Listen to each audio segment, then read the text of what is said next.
Just want to point out that if you hear a lot of background noise in this video, my parrot's going off on one downstairs, my mum's mucking about with some pots and pans, so it might be a little bit noisy in the background.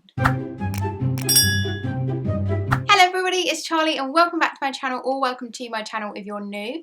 Today I'm going to be answering a couple of your questions. So basically this morning, because that's how behind on videos I am, I put out a post to say I have absolutely no idea what to upload tomorrow, so can people just ask me some questions and I'll do a Q&A. Thankfully a few of you did reply and ask some questions, so that's brilliant. I am going to answer those questions in this video. So this is a little dental Q&A for you. They're questions that I can kind of expand and talk about a little bit. So I don't have 10 questions, I just have 3, but like I said, I can expand them and talk about them and explain them. So yeah, if you would like to see these questions answered, maybe they'll give you an idea for questions you'd like to ask in the future for other Q&A videos, then just keep watching. Okay, so we're going to jump straight in with question number 1, which is being a dental nurse a financially secure job? Yes, it is. In short, I know people that are dental nurses who have a mortgage, who have the house.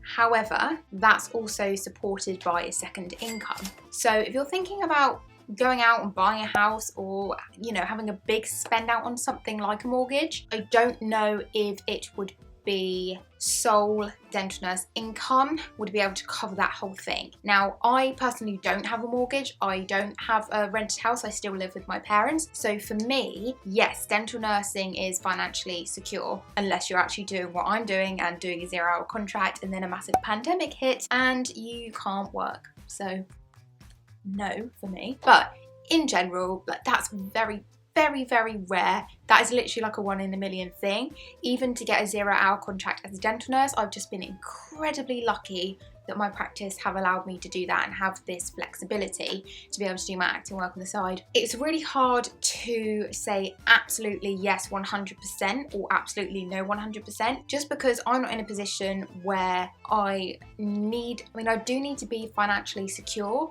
But because I do still live at home with my parents, if it wasn't a financially secure job, I'm not paying those massive bills yet, so I'm not quite sure. However, judging by people that I know that are dental nurses, yes, it is a financially secure job. And also, it's very practice dependent. So you could have a practice that pays incredible money, but you can also have a practice that pays kind of minimum wage. So if you're earning something like £7 an hour, no, it's not really a financially secure job, because that's just not enough money to live on, £7 an hour. However, you might be in a practice that pays £12, £13 an hour, and yeah, that's brilliant, especially if you're doing kind of 41 hours a week. That's very good money. So I definitely think it's a balance of being good money, but also finding a practice that pays well, on top of being a practice that you like and you want to work for. The worst thing you can possibly do is go to a job which is great money, but you actually hate it there.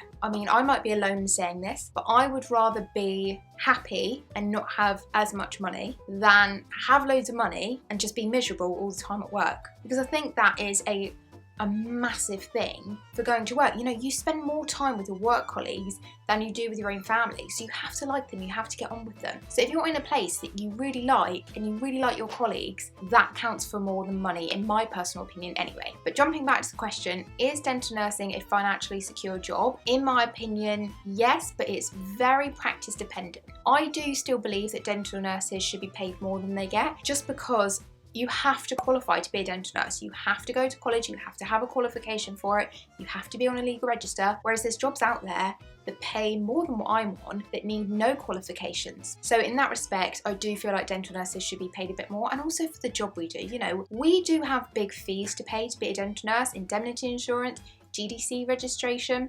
We do have to pay out to be a dental nurse. So I do feel like in general, dental nurses' wages should be risen slightly. But then there's a lot of jobs like the NHS, they definitely should get pay rise, especially at the minute. But that's just my personal opinion on it. Yes, it's financially secure, but depends which practice you're in, to be financially secure. For me, it's financially secure because I live at home, but for somebody else, if that's the sole income, no, it might not be financially secure. So I hope that kind of answers it. I know it was kind of a little bit up and down, but that would be my honest answer. Okay, moving on now to question number 2, and this is, do dentists act like they are better or superior than dental nurses? Again, this is something which is practice and dentist dependent, I think. For the most part, no, they don't act like that at all. I mean, obviously the dental nurse is below them in hierarchy rank, but they work as equal to the dental nurse. I'm pretty sure 95% of dentists will tell you they could not do their job without the nurse, which is true.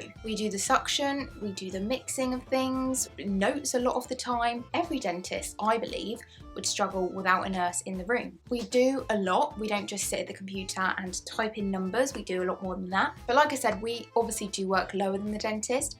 However, that dentist, a lot of the time, will see you as an equal to them. Sometimes certain people can act as though they are the highest one, therefore you have no meaning. I mean, that would be an extreme case, and I've never ever worked with somebody that would push it that far. But for the most part, like I said, 95% of dentists are going to treat you as pretty much an equal. All the dentists that I work with know that it's a team effort. You know, if they're drilling a tooth, they can't do that without the use of suction. They could use the suction themselves, but if it's in a difficult position and they need a mirror to retract the cheek, they can't drill, retract, and use suction. They need the nurse to be able to do that. So it's definitely a team effort in that respect. It would be really, really hard to do a filling with no nurse, let's just put it that way. I personally feel, and I know that a lot of dentists will feel, like it's an absolute team effort. So in answer to that question, do dentists act like they are better or superior than dental nurses? I would say no, they don't, because they know it's a team effort. You'd be very unlucky to get a dentist that really felt that way. I don't think dentists really feel that way. I don't think they feel like they are superior. I mean, yes, of course they're superior. They are way higher than a dental nurse, but they know that it's a team effort to get the job done. If that's something you're worried about, go and have interviews at different practices. Get a feel for the staff. I believe that when you go for an interview, you can get a feel for how the practice runs, especially in the body language and the way that staff are speaking. You can definitely feel the atmosphere, if it's a good one or a bad one. And if you're not getting a very good vibe from a practice when you go and interview, don't take the job there. Listen to your gut. So that's the answer to that question. I feel like that kind of went a bit out there then. So anyway, let's move on to question number 3. Okay, so the last question now is, have you ever had a moment where you felt upset or emotional because something has happened in the practice?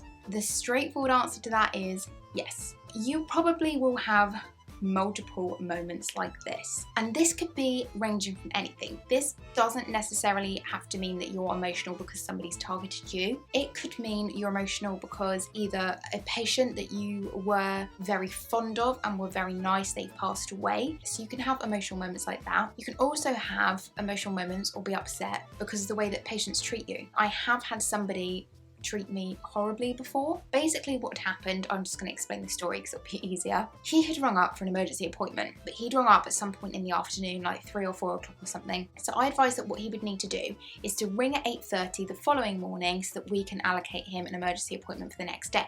He asked why I couldn't do that on the phone now, and I said because emergencies don't open until the day, so I can't give you an emergency slot for tomorrow because those emergency slots aren't open yet. Give us a ring at 8:30 and then we'll be able to put you in one of those emergency slots tomorrow. Another reason also why we can't just say, okay, we'll give you an emergency tomorrow, is because everybody with emergencies tomorrow, there's then one less space for them. And you know, their emergency could have happened in the middle of the night or whatever it is. But yeah, so that was the short bit. I advised a patient to ring at 8:30 in the morning to get an emergency appointment, and it wasn't pain or anything like that, it was just a broken tooth. What ended up happening was that he turned up to the practice at 8:30 in the morning and said that that is when I booked his appointment for.